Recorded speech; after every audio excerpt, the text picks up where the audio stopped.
Good morning everyone. আবার একটা নতুন সকালে ঘরে বাইরের তরফ থেকে তোমাদের সবাইকে ওয়েলকাম। আশা করছি তোমরা সবাই খুব ভালো আছো। ঘুম থেকে খানিকক্ষণ আগে উঠেছি আজকে। তো উঠে টিফিন বলতে মেয়ে বললো ভালো লাগছে না টিফিন নিতে, ও একটু ভাত খেয়ে গেছে, টিফিন কিছু নিয়ে যাই। টাকা নিয়ে গেছে, ও কিছু খাবে বলে টাকা নিয়ে গেছে।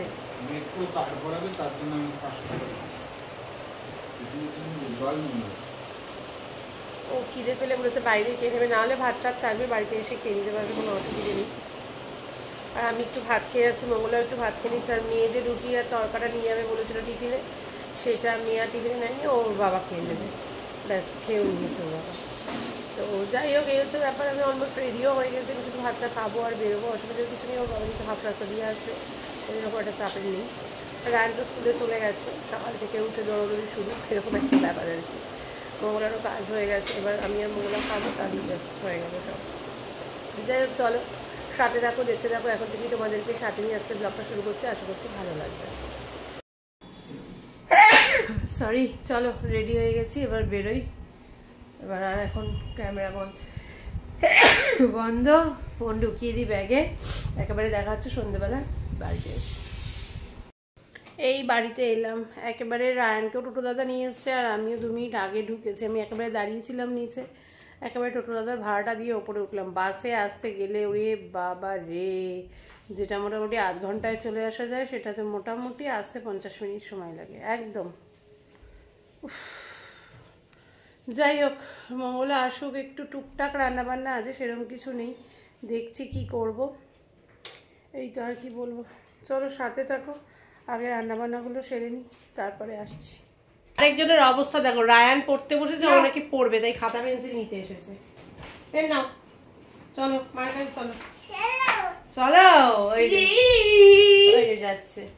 আর মাম গেছে একটু, মামের কালকে সেমিনার আছে, 2টো শার্ট কিনতে গেছে। এখন ফোন করে বললো শার্ট পেলো না, ওর সাইজের স্মল সাইজ রয়েছে। তখন কী করবে জানি না, এখনও মঙ্গলা আসেনি। মঙ্গলাকে দেখি একটা ফোন করি। হ্যাঁ, মঙ্গলাকে একটা ফোন করি। এটা কে? এটা কে আগে বলো, এটা কে? এটা কে? এটা আমাদের কে? এটা আমাদের মাম্মাম, বৈদিকা। ও আচ্ছা, ও বলছে বৈদিকা, বুঝতেও পারছি না কি বলছে। ও বলছে বৈদিকা। এটা মাম্মাম, এটা বৈদিকা না, এটা মাম্মাম। এতক্ষণ ক্যামেরা অন করতে পারিনি, প্রিয়া এসেছিল, আর প্রিয়ার বর সৌভিক এসেছিল। আবার নেমন্তন্ন আমাদের, শোনা, আবার আবার আমাদের নেমন্তন্ন।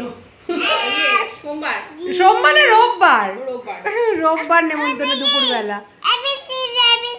এবিসিডি বলো, এবিসিডি জোরে বলতে হবে, আস্তে আস্তে বললে কি করে হবে?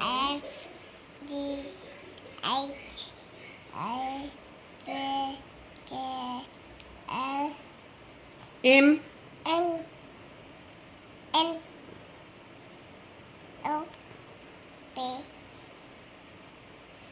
কিউ আর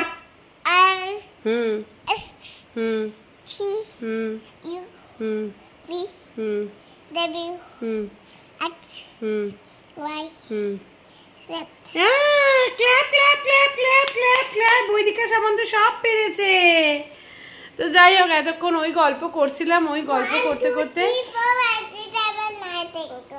আচ্ছা 1 2 3 পুরো শুনিয়ে দিয়েছি, ওই গল্প করতে করতে আর আমি ক্যামেরা অন করিনি। চলো, ওই যে মাম বসে আছে, রায়ান পড়ছে ওই ঘরে, আমি এখানে স্বর্ণা, আমি মাম আর এই যে বৈদিকা সামন্ত গল্প করছি। বৈদিকা সামন্ত উল্টে পড়ে যাবে, তুমি ছড়ো। Expression queen.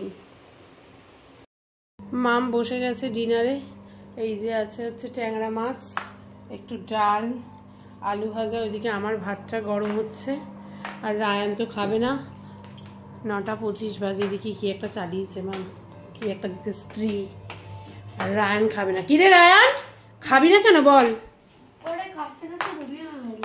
আর বমিতে কি পড়েছে? গোটা চিকেন কারোর বমিতে পড়ে? তার মানে গিলে গিলে খেয়েছে চিকেন, ভাবো জাস্ট ওর কথা। চুপ, ছিবড়া ছিল। বেশি কিন্তু বাজে না, বাজে ওই 10টা মতো। খাওয়া দাওয়া হয়ে গেছে, আর রায়ান শুয়ে পড়েছে। আর সন্ধ্যে থেকে কি ক্যামেরা অন করবো, আমি তো শুনে অবাক হয়ে গেলাম। পুরীর যে নীলাচল হোটেল আছে সেটা বুক করতে গিয়ে কত হাজার টাকা স্ক্যাম হয়ে গেছে। পুরীর যে নীলাচল হোটেলের ওয়েবসাইটটা দেওয়া আছে সেটাতে করে ওরা বুক করতে গেছিলো। ওই বললাম না প্রিয়ারা এসেছিল, তখন ওই সমস্ত গল্প করতে গিয়ে আমার আর ক্যামেরাটা অন করা হয়নি। আমি আর কি ক্যামেরা অন করে আমি তো অবাক হয়ে গেলাম। বাপরে বাপ, কী অবস্থা! দিনকালের অবস্থা ভীষণ খারাপ, ভীষণ খারাপ। যে যেভাবে বুঝটুক করবে একটু খুব সাবধানে, মানে খুব সাবধানে। মানে ওরা এমনভাবে ম্যানিপুলেট হয়ে গেল যে ওরা টাকাগুলো দিয়েও দিল, তারপরে পুরীতে গিয়ে শুনলো যে ওদের ওয়েবসাইটে কিছু নেই। মাই গড, আমরা তো সব কিছু ওয়েবসাইটে সার্চ মেরে ফোন করে করি, ওরাও তাই করেছে, ফোনও করেছে, ফোনও ধরেছে। খুব সাবধান সবাই, বাপরে। যাই হোক, আর কি বলবো, এই করতে গিয়ে আর সন্ধ্যেবেলা আমি ক্যামেরাটা অন করতে পারিনি। আর আমাদের যে কি কুইন বলো, এক্সপ্রেশন কুইন, ও যা এক্সপ্রেশন দেয় এক একটা, এক্সপ্রেশন কুইনের এক্সপ্রেশনগুলো তোমাদেরকে আজকে দেখাতে পারলাম না ঠিকঠাক। তো যাই হোক, কি আর করা যাবে। আমি তো এই সমস্ত শুনে আমার আর স্বর্ণার আজকে পুরো মাথায় হাত, পুরো গল্পটা শুনলাম মাথায় হাত। যাই হোক, চলো আজকের মতো ব্লগটাকে এখানেই শেষ করছি। কালকে আবার নতুন একটা দিনে নতুন একটা সকালে সকলের সাথে দেখা হবে। ফেসবুক থেকে যারা দেখছো তারা প্রোফাইলটাকে ফলো করো, ইউটিউব থেকে যারা দেখছো তারা চ্যানেলটাকে সাবস্ক্রাইব করো। আমার সাথে থেকো, পাশে থেকো। সবাই খুব ভালো থেকো, সুস্থ থেকো। আজকের মতো tata, bye bye, good night.